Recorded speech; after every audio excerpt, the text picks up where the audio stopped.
Kicked out as a teen for false rumors spread by my sister, years later parents see my success and demand money after they abandon me. I am a 28-year-old male with a twin sister. Growing up, my twin sister and I experienced very different treatment from our parents. My parents genuinely seemed convinced for some reason that my sister was destined for greatness, while I was the so-called black sheep, just because I was more interested in playing sports or making new friends than studying.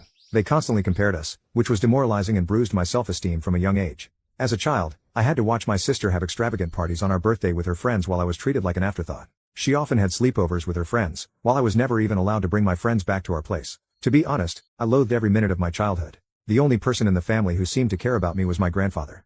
When he visited us, he always brought me my favorite chocolates and occasionally slipped a few dollars to me so that I could treat myself later. As the years passed, this blatant favoritism for my twin sister gradually transformed into emotional abuse directed at me. My parents would openly mock my grades and belittle my hobbies. It felt as though no matter how much I tried, I could never meet their expectations of being the perfect child. Although I was good at sports, they barred me from participating in extracurricular activities as they wanted me to concentrate only on studies just like my sister. It was frustrating, and I felt helpless as a child. Later in my sophomore year, I got grounded yet again, and this time, the crime? Having Snapchat on my phone. I had done absolutely nothing wrong except like all teenagers at my age, I had downloaded this app to stay connected with my friends. However, according to my parents, this was a huge crime and a breach of their trust as they had forbidden me from communicating with my friends. They went batshit crazy on me and threw all my stuff around the room. They then took the doors off my hinges and told me that I would have no privacy as long as I lived under their roof. Watching my parents abuse me this way, my twin sister, instead of supporting me, made my life worse.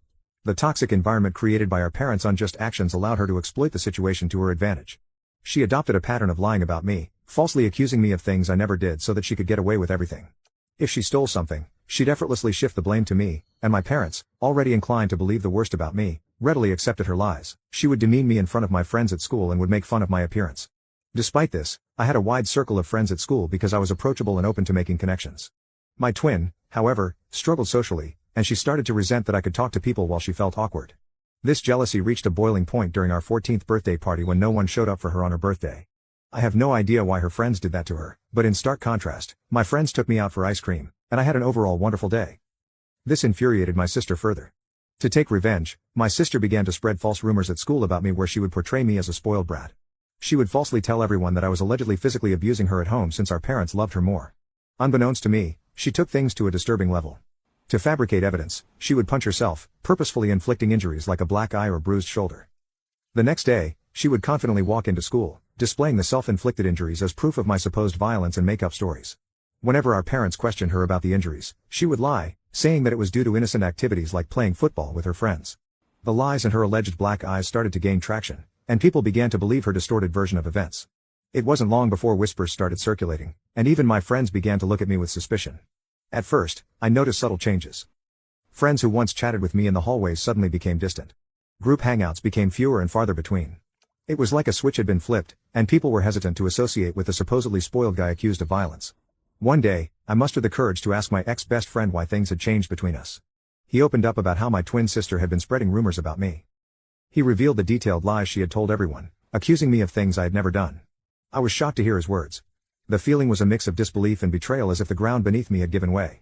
My sister, someone I grew up with, was spreading lies about me, accusing me of things I would never even dream of doing. It was a betrayal that cut deep, leaving me with a knot in my stomach and a heavy heart. I confronted my sister the day after school, but she chose to ignore me. I begged her to stop lying about me, but she smirked at me and told me that I deserved to rot alone.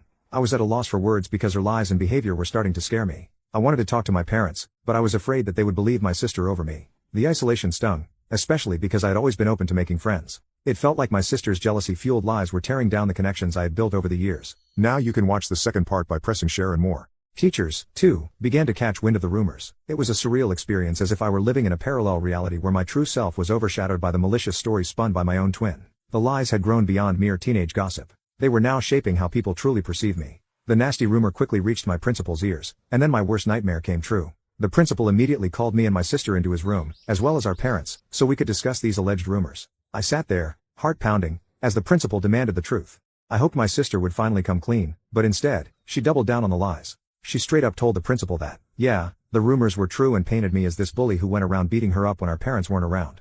I couldn't believe it. Shock washed over me as my sister continued spinning this twisted story about how I was angry at her for getting more love from our parents. It was all a bunch of lies, but she stuck to her story like glue. My mom began to cry hearing my sister's story, holding on to my sister like she was some kind of hero. My dad tried to comfort my sister, telling her that it was brave for her to speak up and that he was going to make sure that nothing would ever happen to her after that day. I tried to defend myself, pleading with the principal that it was all made up. I felt like I was drowning in a sea of accusations, desperately trying to swim to the surface. But my sister kept at it, insisting that I was this angry, violent person taking out my frustrations on her every day. My mom's tears kept coming as she held onto my sister, giving me accusing looks. It was like fighting against a wall of belief in my sister's made-up story. My principal reprimanded me strongly, saying the school didn't tolerate bullying and these were grounds to suspend me. I pleaded with him not to suspend me, but he shook his head, saying he couldn't just let it slide. I begged him, tears streaming down my face, trying to tell him that I didn't do anything to my sister. The principal firmly told me that I would be suspended for 10 days so that others see this as an example to never bully anyone. It hit me hard, and I started crying even more, practically begging him to reconsider. My parents, angry and embarrassed by the whole situation, dragged me out of the principal's office. I didn't want to leave. I wanted to plead my case and make them understand, but they were having none of it. We left the school, my heart heavy with frustration and humiliation. When we got home, things took a drastic turn. My dad started packing up my stuff out of the blue. I was shocked, confused, and had no idea what was happening. My mom asked him what he was doing, but he just shouted that he couldn't let me live in the same house as my sister anymore. I was crying, practically on my knees, and pleaded with my sister to tell them the truth, but she stayed cold, unmoved by my emotions.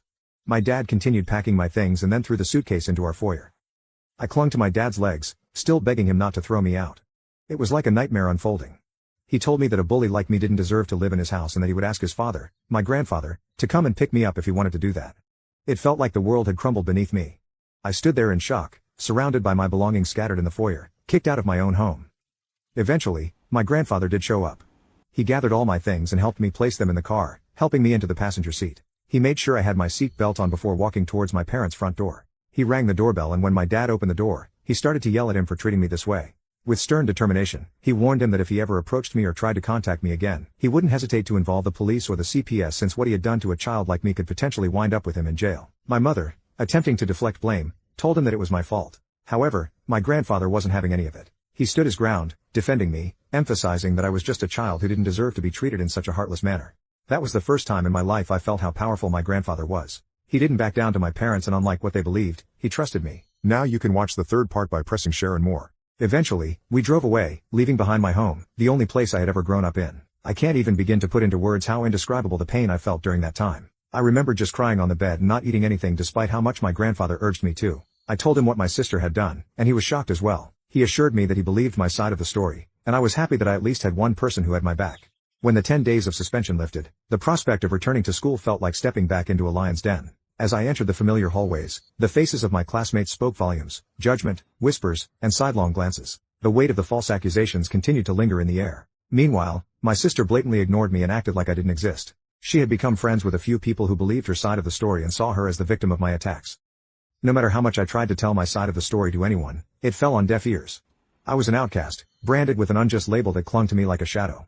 No matter where I went, the classroom, the cafeteria, the corridors, the eyes that met mine were filled with disdain and mistrust. I became a loner. I would keep my head down and attend all my classes, have lunch alone in the cafeteria, and would straight go back home. I had no friends and it felt like everyone pretty much didn't want me there. Throughout all this, my parents never once called to check up on me.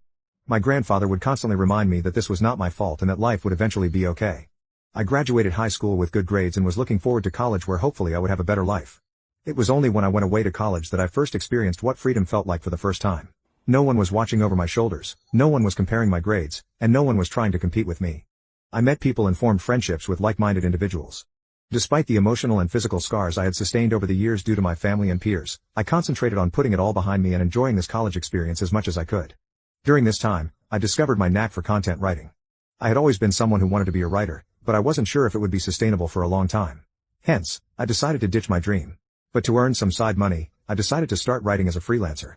I signed up on various freelancing sites, which helped me secure jobs from prominent clients. This is how I slowly started building a portfolio of my work. Throughout college, I maintained this side hustle and never asked for a penny from my parents. When I graduated from college, instead of getting a corporate job, I realized that I could pursue content writing as a full-time job. Now you can watch the fourth part by pressing share and more.